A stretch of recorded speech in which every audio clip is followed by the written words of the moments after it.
All right, here we go. Hello, everyone. Andrew from Angle Fantasy Basketball here. We need to discuss the Los Angeles Lakers, who at the time of this recording are 16 and 5. There is a new style of play that really suits the personnel on the team, and there is the emergence of another superstar. So, fellow Lake Show fans, also, of course, fantasy basketball fans, let's talk about the man who just dropped a 44-point masterpiece against Toronto, also a double-double with 10 assists, by the way. Let's talk about Austin Reaves.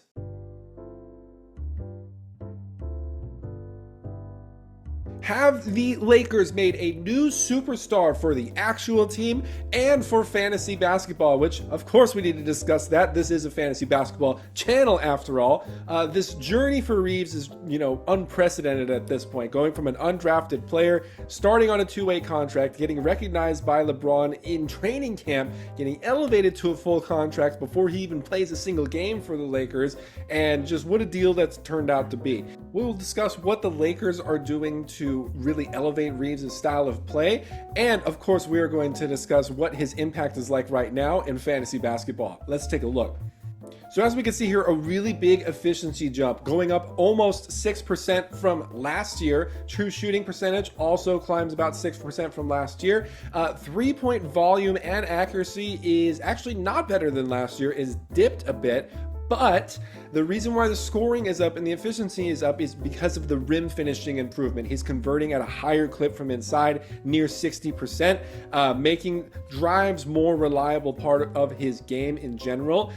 Pretty low on his mid-range attempts. He is really trying to continue to emphasize attacking the rim much more and three-point shooting, so the most efficient zones. He's up almost 2 assists per game, so it's not just the scoring increase, it's also the improvement within creation in general for him. Last year's version of Reaves leaned heavily on threes, more so coming from catch and shoot opportunities created by Luka and LeBron. And this year, he's diversified, still taking threes, obviously, attacking the rim more aggressively, finishing with elite accuracy, and this result is at borderline all NBA level at this moment in time. In fantasy basketball, he's a top 10 player in both 9 category leagues and points leagues. From a fantasy perspective, especially in 9 categories, the most popular format, a big reason for this spike right now is also, in addition to the scoring and assists, the free throw volume and attempts has doubled from last year to this year. That is, of course, thanks to the rim pressure that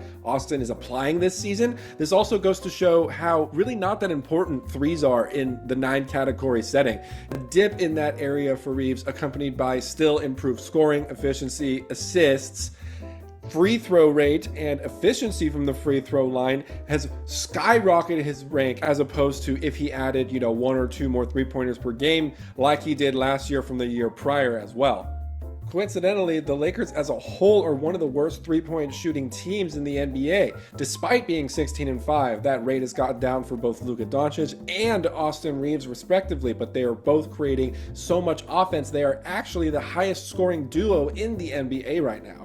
So what else has led to this production increase for Reaves? He's taking this workload off of LeBron, who can no longer constantly attack the rim. Look at this game against Toronto tonight. The streak, which was alive since 2007, of him scoring at least 10 or more points per game is now over. So it's almost like LeBron and Reaves have traded places within their roles of the team, and it's actually working out really well. I'm not sure if that swap was planned all along or just came out of necessity with LeBron not being ready to begin the season. Regardless, LeBron is on his way out and Reaves is entering his physical prime at age 27.